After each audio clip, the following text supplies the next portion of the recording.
Every Sunday morning, Gwen packed the same reusable bags, drove the same route to the farmer's market, and came home to a kitchen that smelled like someone else's breakfast. That was her life for 2 years inside the Harmon house. She didn't complain about it. That wasn't her nature. She'd been raised by a woman who believed that hard work was its own reward, that dignity didn't need an audience.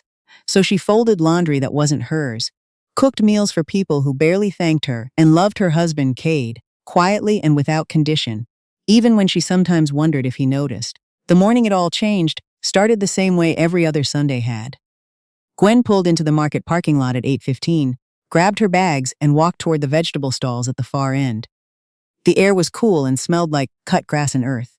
She liked it here. It was the 1 hour of the week that felt entirely her own. She was reaching for a bunch of kale when she heard her name.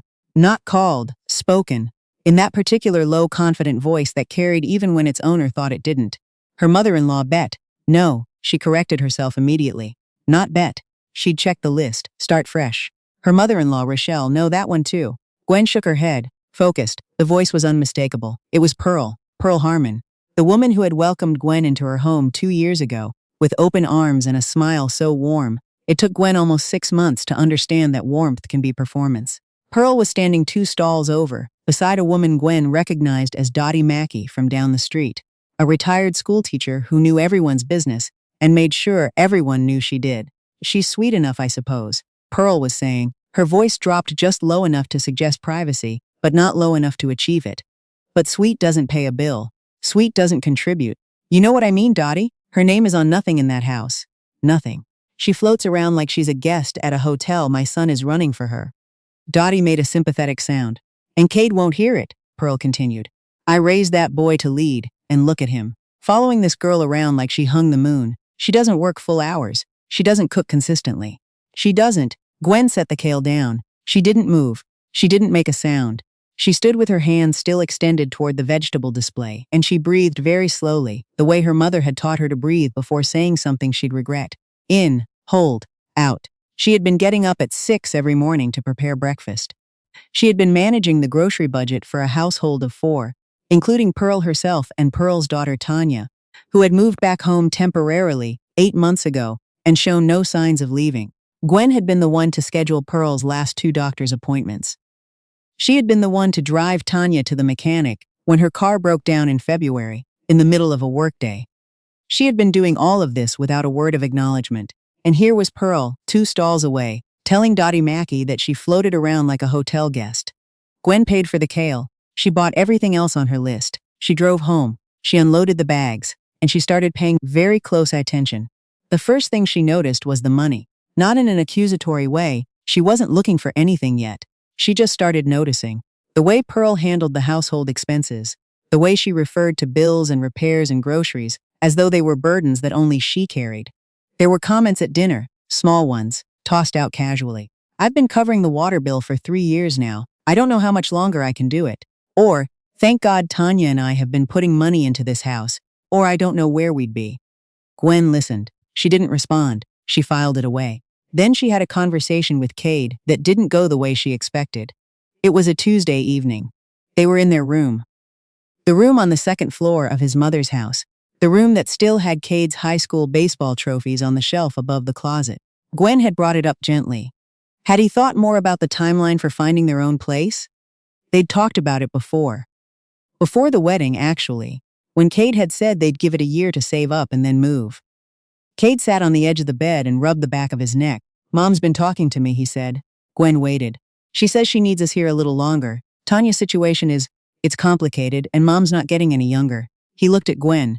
I know it's not ideal. What did she say exactly? Gwen asked. Just that she feels better with family close. That it's been hard. He paused. She also mentioned, and I want to be honest with you, she mentioned that she feels like you're not really trying to connect with her. That you keep to yourself a lot. Gwen stared at him. I cook for this family 5 days a week, she said, very calmly. I scheduled her cardiology appointment in March. I drove Tanya to get her car last winter in a snowstorm. Cade nodded slowly. I know you do a lot. But maybe there's a communication thing, like a personality clash or something? Gwen didn't answer. She looked at the baseball trophies on the shelf and thought about how much easier it was to stay in a house where everything already had your name on it. She said she understood. She said good night, She turned off her lamp, and the next morning, she started keeping records. It wasn't dramatic. There was no grand plan. She bought a small notebook from the pharmacy, the kind with a blue cover and lined pages, and she started writing things down. Dates, events, what she'd done, what had been said about her in contrast. It was almost clinical, the way she did it, and she recognized as that about herself.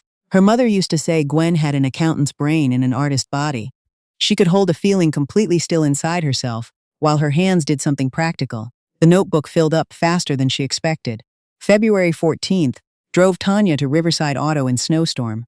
47 minutes each way. Did not mention to Cade. March 3rd, made appointment with Dr. Ellison for Pearl's follow-up. Waited on hold 22 minutes. Reminder call confirmed.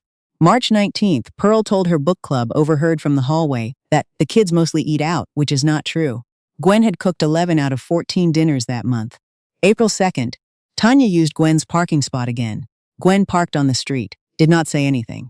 April 11th, Pearl said at dinner, in front of everyone, that Tanya was so helpful around the house lately. Tanya had done 1 load of laundry that week. Gwen had done 4. She wasn't building a case. She just needed somewhere to put it, all of it, before it disappeared under the surface where she kept everything else. And then something happened that changed what the notebook was for. It was a Thursday in late April. Gwen had come home early from work. Her department had a half day, something about a building inspection. She came in through the back door, which she often did, and she could hear Pearl and Tanya in the kitchen before she could see them. "He asked me about the savings account," Tanya was saying. "What did you tell him?" Pearl's voice. "I told him it was a joint account, like you said. Our names." "That's right. That's all he needs to know." Gwen stood still in the back hallway. "But Gwen does the budget," Tanya said. "What if she—" "Gwen doesn't know what she doesn't know," Pearl said. "And she doesn't need to. That account is for this family. She's been here 2 years. She doesn't have roots here." A silence. "What about Cade?" Tanya asked. "Cade knows what I tell him. He always has." Gwen stood there for another moment. Then she walked into the kitchen. Pearl looked up and smiled, that warm, practiced smile. "Oh, honey, you're home early. Building inspection," Gwen said. She set her bag on the counter. "I heard you talking. I didn't mean to interrupt." Pearl's smile didn't flicker. Just catching up, nothing exciting. She turned back to the stove. Gwen went upstairs. She sat on the edge of the bed and opened the notebook. She didn't write anything for a long time. She just looked at the pages, all those careful dates and details, and she thought about what it meant to have roots. Whether roots were something given or something grown, she thought about that savings account. She thought about what Cade had said. "She feels like you're not really trying to connect." She thought about Pearl's voice at the farmer's market. "She floats around like she's a guest at a hotel. My son is running for her." And something inside her, not anger exactly, though there was anger underneath it, something settled, went quiet, became decided. Gwen called her cousin Rena that evening, walking around the block in the blue hour after dinner. Rena was an estate attorney and had the exact right combination of professional detachment and personal loyalty that made her someone Gwen trusted completely. "I need to ask you some questions," Gwen said, "about household finances, joint property. What a spouse is legally entitled to know." Rena listened. She asked a few clarifying questions. Then she said quietly, "Gwen, are you okay?" "I'm fine," Gwen said. "I just need to understand what I'm actually standing on." Over the next 3 weeks, Gwen did what she had always done. She cooked, she cleaned. She was pleasant at dinner and helpful on weekends, and she showed up for everything this household required of her. She smiled at Pearl. She helped Tanya look for jobs online one Saturday afternoon when Tanya mentioned she was thinking about going back to work. She was not performing. That was the thing she kept telling herself. She wasn't pretending. She was simply refusing to let what was happening to her shape who she was. But she was also learning. She learned that the savings account Pearl and Tanya had referenced was a household account originally opened by Pearl and her late husband, which Pearl had never updated, despite it now including funds from the household budget, a budget that Gwen managed, and into which Cade's income was deposited. She learned this through Rena, who walked her through what questions to ask and what documents to look for. She learned that Pearl had told at least 2 neighbors, beyond Dottie Mackey, that Gwen was not ready for the responsibility of a home. She'd told one of them, a woman named Helen who babysat on the corner, that Gwen had issues at work that she was dealing with, which was not true, and which Gwen only discovered because Helen mentioned it to Gwen directly, over the fence, in the cautious way of someone passing on secondhand information and feeling guilty about it. She learned that Tanya had borrowed $200 from the grocery envelope in the kitchen drawer, an envelope Gwen refilled each week, and replaced it with a note that said, "I owe you, Tanya," which Gwen found one afternoon when she reached for it to pay the delivery driver. She wrote it all down, not in anger, in ink. There were harder moments.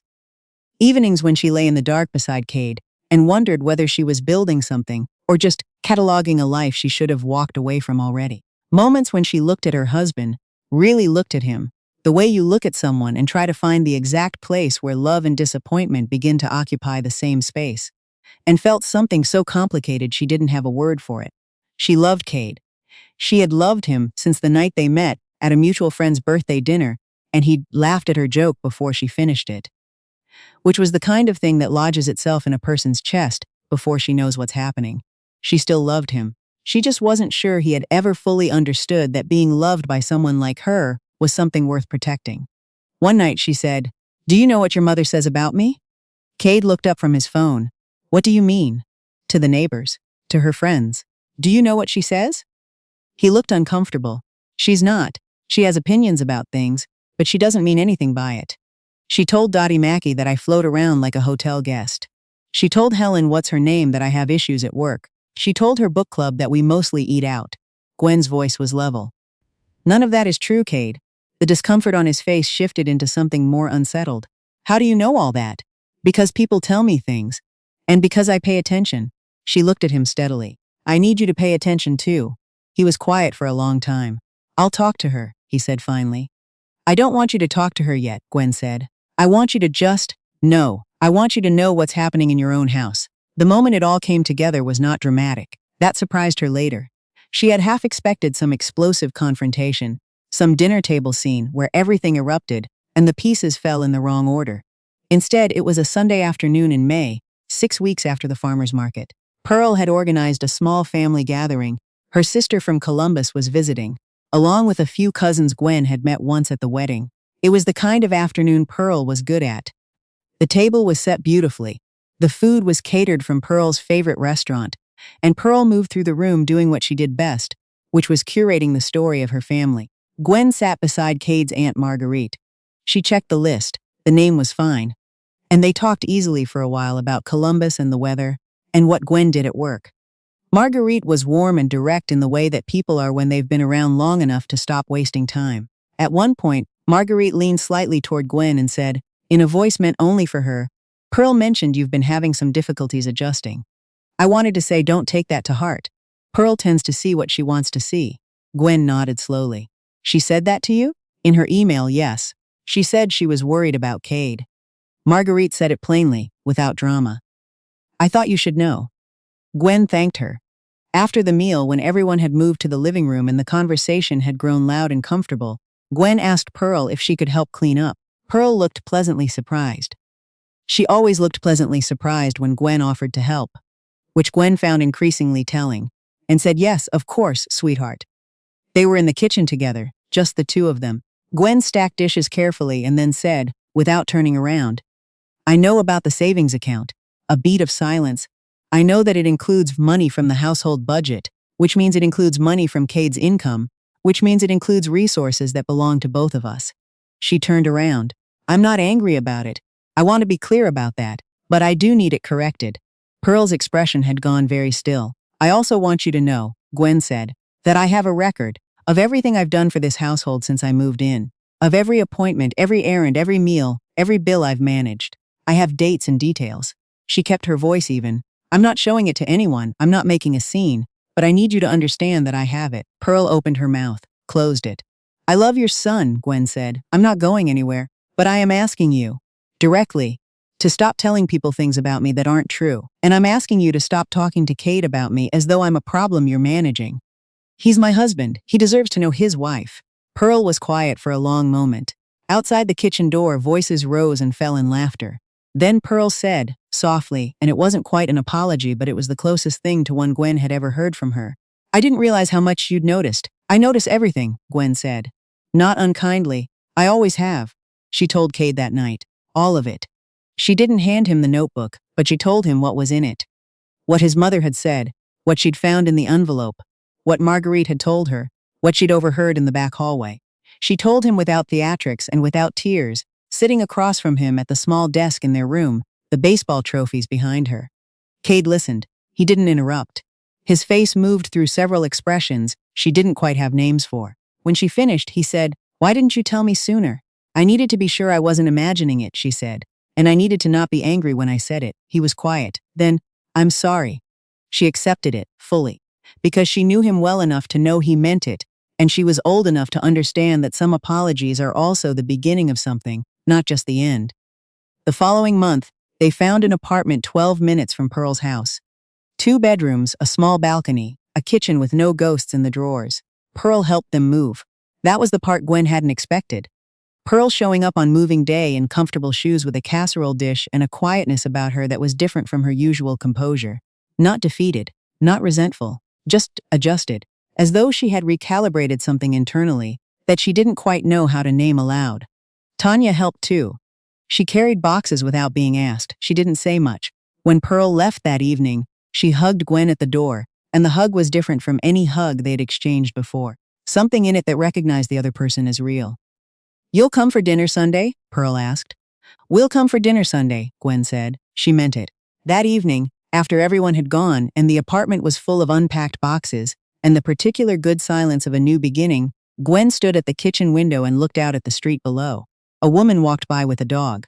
A car pulled into a spot, and a man got out with grocery bags. Ordinary evening, ordinary world. Hers. She thought about her mother's voice. Dignity doesn't need an audience. She thought about the blue-covered notebook, which she had not brought with her, which she had left on the shelf in the old room because she didn't need it anymore. Not because it hadn't mattered. It had mattered enormously, but because what it had given her wasn't evidence. It was clarity. She knew what she had done. She knew what it had cost.